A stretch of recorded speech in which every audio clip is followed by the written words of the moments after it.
صاحب سے ہی بات کر رہا تھا. مجھے نہیں لگتا کہ ہمیں حمزہ کا علاج کرنا چاہیے. میں نے انسپیکٹر صاحب سے کہہ دیا ہے کہ وہ اسے واپس لے جائیں. کل اس نے تم پہ حملہ کیا ہے، یہ نہ ہو کل پھر کسی نرس پہ کر دے. کوئی بھی نرس اس کے کمرے میں جانے سے ڈرتی ہے، گھبراتی ہے، منع کر دیتی ہے. وہ کسی کو بھی جانی نقصان پہنچا سکتا ہے. میں نے کہا آپ ابھی انسپیکٹر صاحب کو انکار کر دیں. میں ایک بار بنا میڈیسن کے اس کا علاج کرنا چاہتی ہوں، کیونکہ جو ڈوز اسے دی جا رہی ہے وہ اسے مزید پاگل کر دیں گی. وہ بہت ہائی ڈوزز ہیں.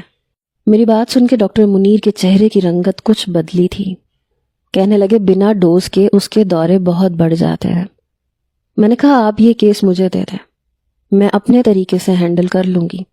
وہ کہنے لگے کل اس نے تمہارے ساتھ کیا کیا تھا تمہیں پتا ہے؟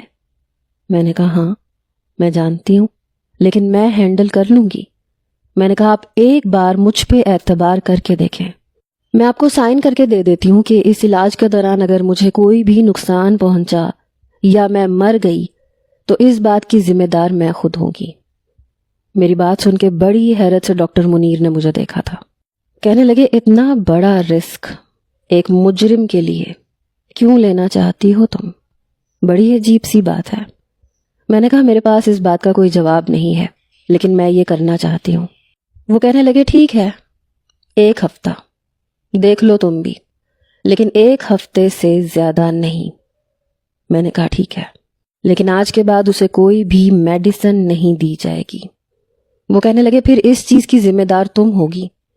میں نے کہا مجھے منظور ہے.